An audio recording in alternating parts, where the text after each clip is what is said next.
Good day, everyone. My topic is all about emerging forms of conflict theory.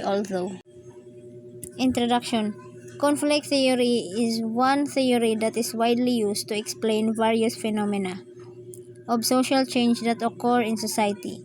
In its dynamics, various postulates all conflict theory are constantly evolving, such as the thing behind the occurrence of conflict. This article aims to describe the phenomenon of social change in the postulates of conflict theory descriptively. So, conflict theory is widely used theory to explain social change in society. The artifact descriptively describes social change using qualitative descriptive methods based on library research. Conflict is a necessity for a socio-cultural conditions and considered important to achieve change as it is a normal phenomenon. Body. Although radical criminologists is dispute criticism, they have also responded by creating new theoretical models that incorporate Marxist ideas in innovative manner. In the following section, some recent forms of radical theory are discussed in some detail. Left realism. Some radical scholars are now addressing the need for left-wing liberals to respond to the increasing power of right-wing conservatives.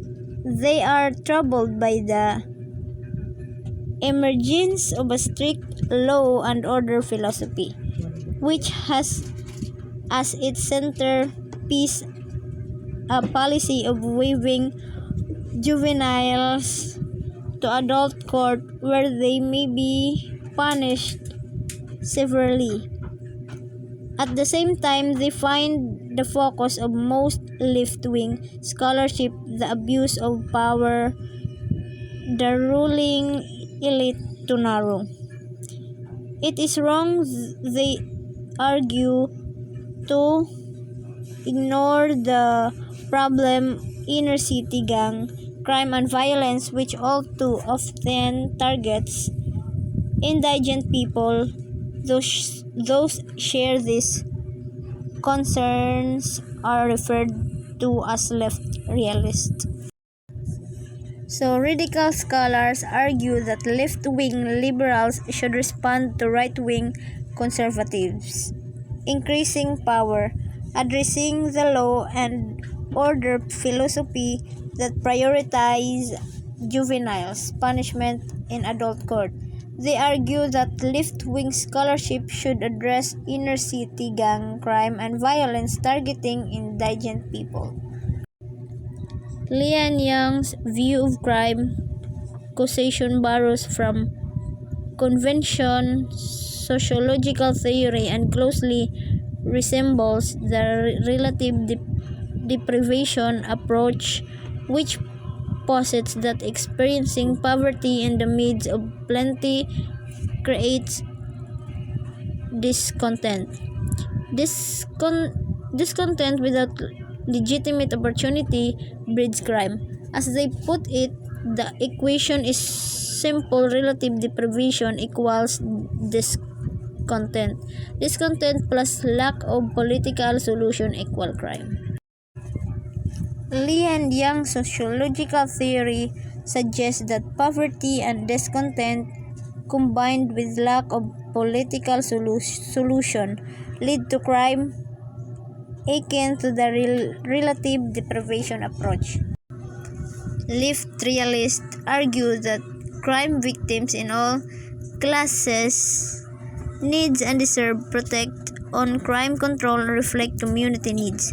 They do not view police and count inherently evil tools of capitalism whose though tactics alienate the lower classes. In fact, they recognize that this institution would offer life-saving public service if need.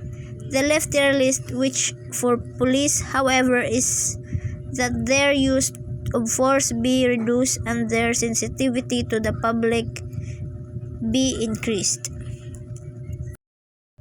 Preemptive deterrence is an approach in which community organization efforts eliminate or reduce crime before it becomes necessary to employ police forces.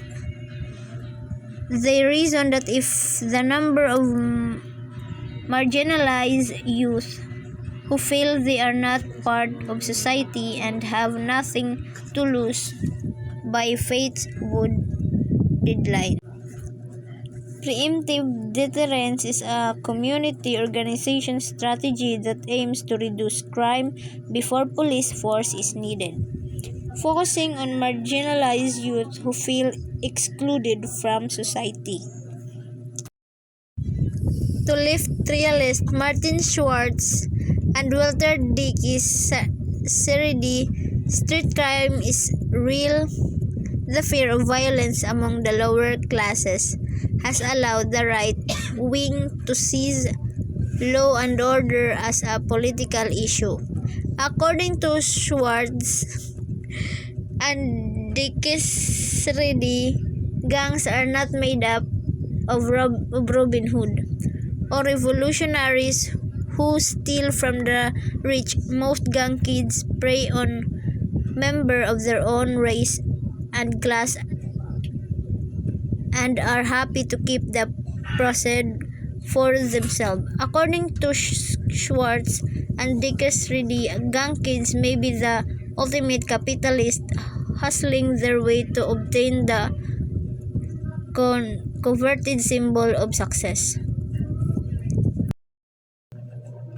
While implementing a socialist economy might help eliminate the crime problem, left realists recognize that something must be done in the meaning to control crime under the existing capitalist system. Left realists acknowledge the need to address crime under the capitalist system, incorporating radical ideas and mainstream views, and believing community-based efforts hold the most promise for crime control. Marxist feminism. The first group of writers can be described Marxist feminists, who view gender inequality as stemming from the unequal power of men and women. In a capitalist society, the view gender inequality adds they on female exploitation by fathers and husbands. They suggest that if women are considered a commodity worth land or money, the origin of gender difference can be traced to the development of private property and male dominance over the laws of inheritance, which lead to their control over property and power. Patriarchal system developed in which men works and women's work was devalued. Patriarchy and crime. Marxist feminists link criminal behavior patterns to the gender conflict created by the economic and social struggle common in post-industrial societies. James Messerschmidt has made important contribution to understanding the root cause of gender conflict in capitalism, patriarchy, and crime. Messerschmidt argues that capitalist society is marked by both patriarchy and class conflict. Capitalists control the labor of workers, and men control women, both economically and biologically.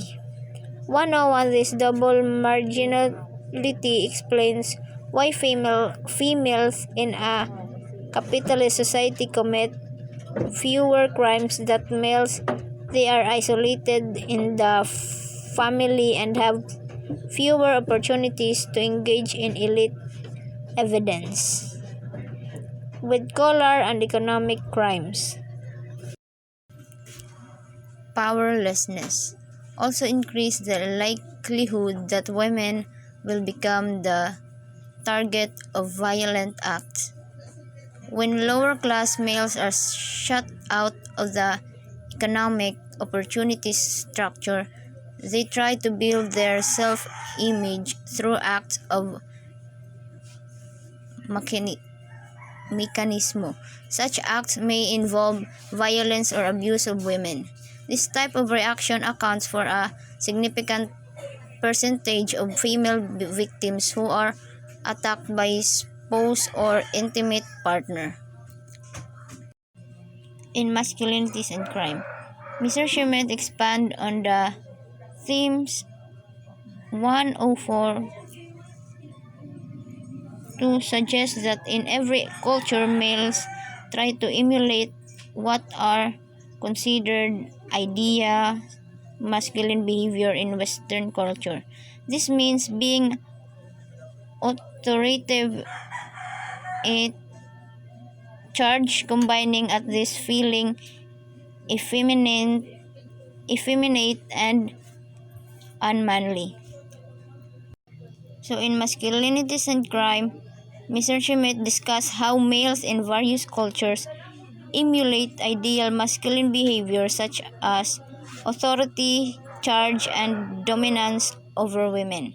Crime serves as a means to demonstrate physical bravery and separate men from the weak. Radical feminism. Radical feminism views the cause of female crime as originated with the ones of male supremacy or patriarchy, the subsequent of subordination of men aggression, and the efforts of men to control female sexuality. 105. The race, culture, gender, and criminology of feature traces the history of patriarchy. Radical feminists argue that female crime stems from male supremacy, subordination, aggression, and male control over sexual experiences. They focus on social forces shaping women's lives, such as male socialization, which leads to sexual victimization and exploitation of women. Research shows that a significant number of girls sent to hospital emergency room to be treated for sexual abuse later reported engaging in physical fighting as a teen or an adult. Many of these abused girls late formed a romantic attachment with an abusive partner. Clearly, many girls involved in delinquency, crime, and violence hear themselves been the victim of violence in their youth and later an adult, even with the radical feminist movement. There are important differences. How the justice system penalizes women. Radical feminists have indicate the justice system and its patriarchal hierarchy as contributing to the onset of female delinquency from its in the juvenile justice system. Have viewed the great inception of the juvenile justice ally procedures girls who have to be brought under control. Writing The Girl Problem, Ruth Alexander described how working class young women desiring autonomy and freedom in the 1920s were considered delinquents and placed in reformatories lacking the ability to protect themselves from the authorities.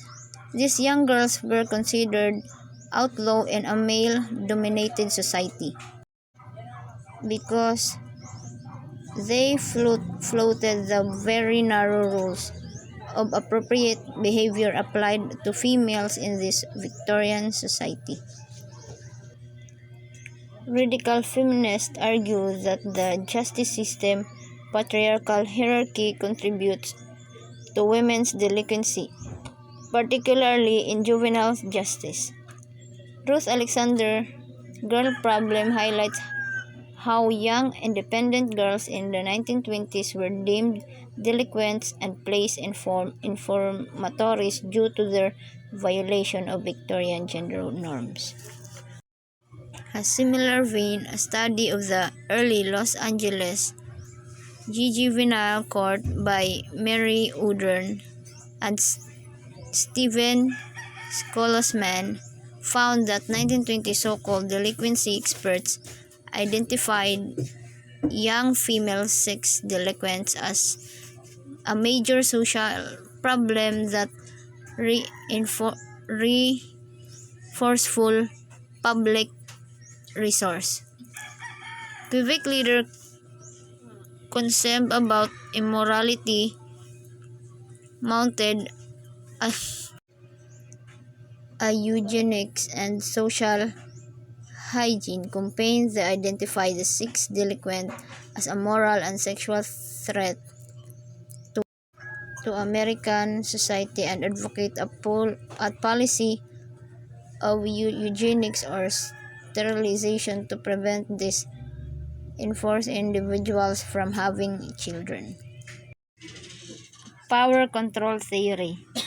John Huggins and his associates have created a radical feminist model that uses gender deficiency to explain the onset of criminality.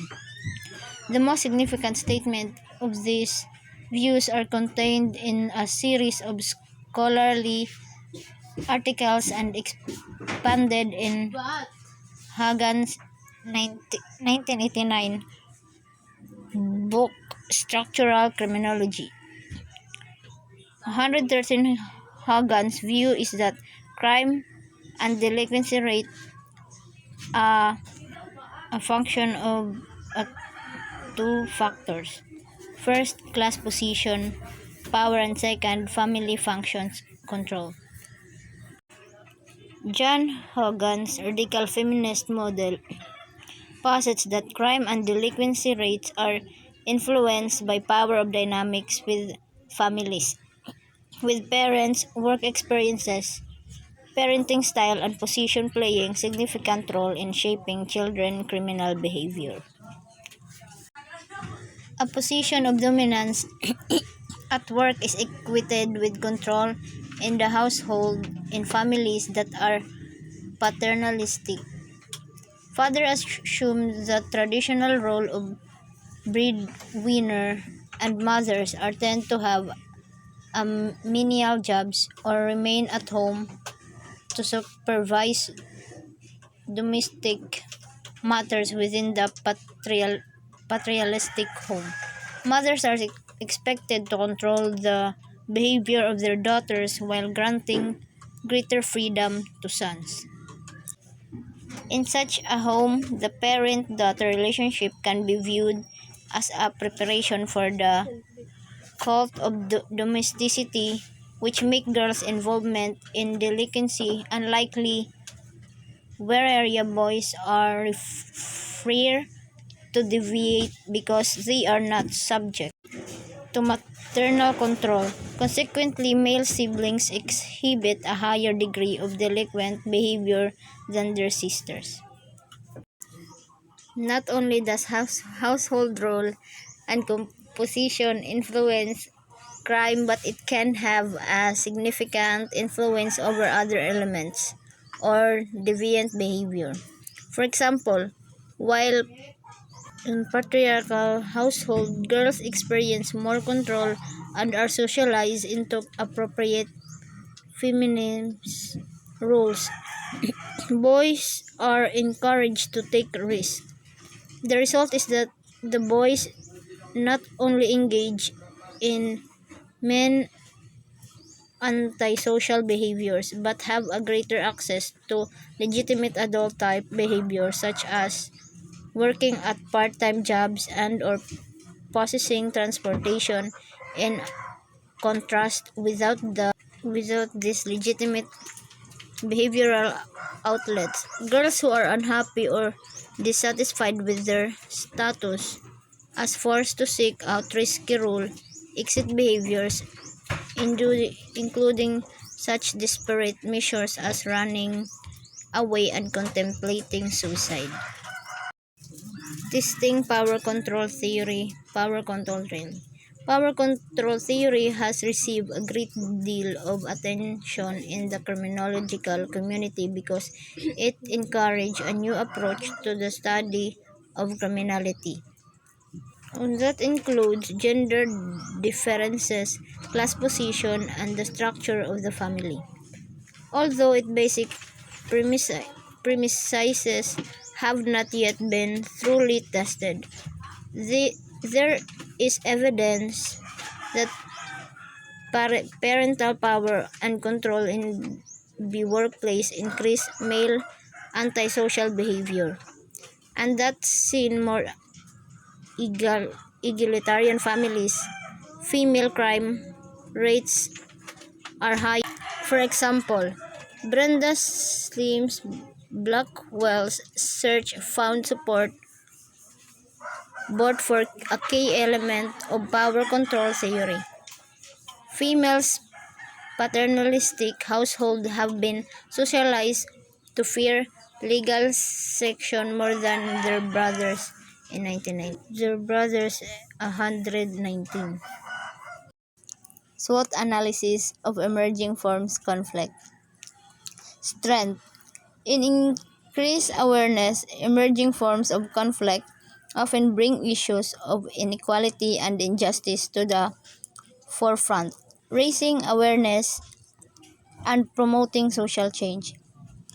Empowerment of marginalized groups. New forms of conflict can empower marginalized groups by providing them with platforms, voice their grievance, and demand change. Innovation and adoption. The challenge posed by emerging forms of conflict can drive innovation and adoption in areas such as cybersecurity, conflict resolution, and social justice advocacy. Weaknesses. Polarization and fragmentation.